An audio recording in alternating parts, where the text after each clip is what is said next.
Sur les inondations, de la santé et des infrastructures routières. L'objet de cet atelier était donc de présenter l'approche méthodologique qui doit être appliquée ici au Sénégal, aussi excusez-moi à Ziguinchor, définir avec les membres du COMREC donc les différentes étapes et la planification qui est prévue pour cette activité. Parce que l'étude de vulnérabilité, ce qu'il faut comprendre dedans, c'est que c'est un diagnostic qui est fait pour voir un peu comment les changements climatiques vont impacter les 4 secteurs dont je vous ai parlé tout à l'heure, ainsi que le système biophysique, ainsi qu'au niveau des populations. Donc à l'issue de ces impacts, on verra un peu la sensibilité, l'exposition et la capacité d'adaptation des acteurs pour pouvoir vraiment définir cette vulnérabilité. Et à l'issue de ce diagnostic qui sera fait, des options d'adaptation seront proposées par les acteurs de la région eux-mêmes et voir un peu les mesures d'adaptation qui seront retenues sur le court, moyen et long terme. Donc les objectifs et les résultats attendus? Voilà, par rapport aux objectifs, donc comme je l'ai dit, l'objectif de cette étude, c'est pour permettre en tout cas à la région d'avoir un document scientifique qui prouveront réellement comment les changements climatiques impactent la région. Parce qu'en fait, il est vrai qu'aujourd'hui, quand nous voyons avec nos systèmes d'observation, automatiquement on peut dire que oui, les changements climatiques impactent par exemple les régions côtières, impactent l'agriculture à travers la salinisation, etc. Mais il nous faut maintenant une étude scientifique qui réellement démontre que c'est le climat qui est réellement responsable de ces impacts au changement climatique, donc de cette vulnérabilité auquel la région est confrontée. Donc vraiment c'est un peu le résultat là qui est attendu et ça permettra après à la région de pouvoir s'ouvrir à la fenêtre des financements climatiques. Parce qu'aujourd'hui, il y a beaucoup de bailleurs qui sont là, beaucoup de fonds même qui existent au niveau international et qui attendent que ces études soient élaborées et qui démontrent réellement la responsabilité du climat. Donc à partir de cela, des projets seront déclinés parce qu'il y aura des priorités qui seront définies et des projets qui seront proposés. Donc ces projets aujourd'hui seront après élaborés pour pouvoir réellement permettre de financer en tout cas les mesures qui seront appropriées pour la localité. Mais les priorités, notamment quel secteur? Voilà, par exemple, il y a le secteur de l'agriculture. Nous savons que quand même Ziguinchor, surtout par rapport à la riziculture, entre autres, c'est un secteur quand même vraiment très reconnu en tout cas dans la région.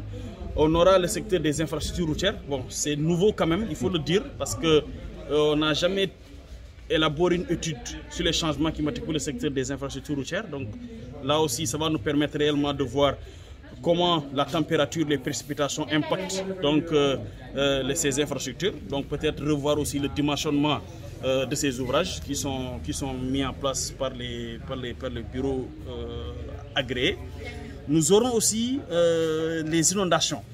Parce que quand même les inondations, peut-être que ce n'est pas la même chose comme Dakar, mais quand même la région aussi est confrontée et sera confrontée à ces inondations. Donc il est bon dès maintenant de pouvoir déceler cela et de prévenir ces inondations qui seront donc extrêmes dans la région. Donc ça aussi, c'est une priorité. Et le dernier élément, c'est la santé. Le secteur de la santé aussi, avec les changements climatiques, donc l'évolution de la température, la variation des précipitations aussi, risquerait aussi de développer aussi de nouvelles maladies, on ne sait pas, donc qui pourraient, venir.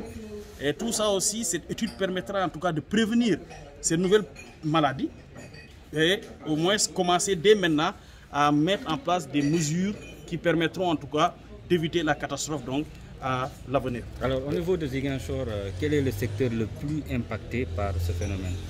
Oui, en fait, pour la région de Ziguinchor, c'est vrai que je dirais plutôt c'est le secteur des zones côtières, donc les régions côtières. C'est vrai que peut-être ce projet-ci que nous coordonnons n'est pas venu pour intervenir sur ce secteur, Mais quand même, c'est l'un des secteurs c'est l'un des secteurs qui est le plus quand même impacté dans la région. Et je pense que les études même ont été faites et il y a d'autres projets tels que le WACA et tels que aussi le projet de gestion intégrée des zones côtières qui sont là et qui vont intervenir sur ce secteur-là pour au moins, je vais dire, réduire la vulnérabilité voilà, par rapport en tout cas à ce secteur. Mais à part ce secteur, nous pourrons dire quand même que l'autre secteur qui risquerait d'être vulnérable, ou bien qui est vulnérable actuel, ça sera comme le secteur de l'agriculture, avec la salinisation des terres, etc.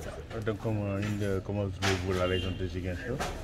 Donc, bon, aujourd'hui quand même, bon, je pense que les études qui vont démarrer bientôt vont réellement nous montrer un peu cette vulnérabilité.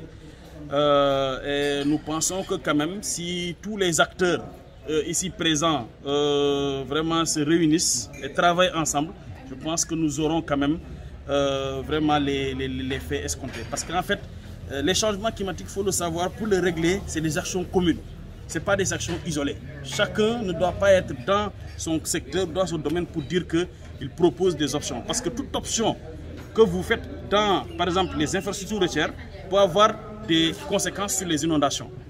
Toute action peut-être que vous faites pour les inondations, probablement peut avoir des impacts sur la santé, ainsi de suite. Donc c'est pour cette raison, on a voulu quand même à travers le comité régional sur le changement climatique qui est ici, gouverné, dirigé par le gouverneur, d'être l'instance quand même qui sera là pour pouvoir valider et suivre toute l'étude qui sera effectuée dans la région, bien sûr avec les cabinets ici présents.